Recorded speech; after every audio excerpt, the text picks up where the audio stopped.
చంద్రుడిని చుట్టేసిన ఆర్టెమిస్ 2 తిరిగి భూమికి చేరింది. ఈ రోజు తెల్లవారుజామున 5:30 ఓరియన్ క్యాప్సూల్ ద్వారా వ్యోమగాములు సురక్షితంగా భూమికి చేరుకున్నారు. కాలిఫోర్నియా సమీపంలోని పసిఫిక్ మహాసముద్రం శాండియాగో తీరంలో వ్యోమగాముల ఓరియన్ క్యాప్సూల్ ల్యాండ్ అయింది. క్యాప్సూల్ భూమి వాతావరణంలోకి గంటకు 24,000 మైళ్ల వేగంతో ప్రవేశించినప్పుడు విపరీతమైన వేడిని దాని హీట్ షీల్డ్ సమర్థవంతంగా తట్టుకుంది.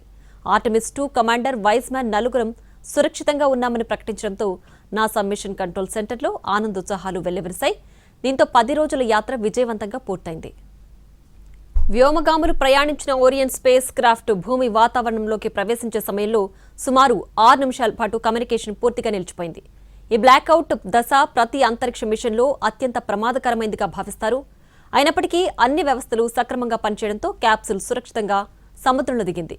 వెంటనే వారిని హెలికాప్టర్ ద్వారా అమెరికా నౌకాదళానికి చెందిన నౌకపైకి తరలించి వైద్య పరీక్షలు ప్రారంభించారు. వ్యోమగాములకు వైద్య పరీక్షలు పూర్తయ్యాక హ్యూస్టన్కు తరలించనున్నారు. అక్కడ కొన్ని రోజులు వారిని వైద్యుల పరిశీలనలో ఉంచుతారు. భూమి నుంచి అత్యంత దూరం ప్రయాణించిన మానవ సహిత అంతరిక్ష యాత్రగా ఆర్టెమిస్ 2 రికార్డు సృష్టించింది. అంతేకాదు 21వ శతాబ్దంలో చంద్రుడిపైకి జరిపిన తొలి మానవ సహిత యాత్ర ఇదే. నాసా చేపట్టిన ఆర్టెమిస్ 2 మిషన్ ద్వారా 4 వ్యోమగాములు చంద్రుడి చుట్టూ ప్రయాణించారు.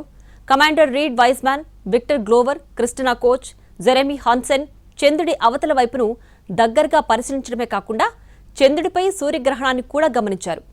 చంద్రుడి చుట్టూ ప్రయాణించే సమయంలో వ్యోమగాములు భూమి నుంచి 4,06,771 కిలోమీటర్ల దూరం చేరుకున్నారు.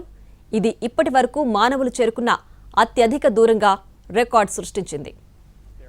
And I can't imagine a better crew than the Artemis 2 crew that just completed a perfect mission right now. So yes, it's a huge moment for everybody, Riley. Yeah, and this is not just an accomplishment for NASA. This is an accomplishment for humanity again.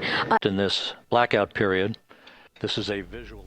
సుమారు 54 ఏళ్ల సుదీర్ఘ విరామం తర్వాత చంద్రుడిని లక్ష్యంగా చేసుకుని NASA జరిపిన ఈ యాత్రలో అపోలో మిషన్ల కంటే ఎక్కువ దూరాన్ని చేరుకుని కొత్త రికార్డు సృష్టించారు. ఆర్టెమిస్ 2 ప్రయోగం విజయవంతం కావడంతో ఆర్టెమిస్ 3 మిషన్కు ప్రయత్నాలు త్వరలోనే మొదలుపెట్టనుంది నాసా.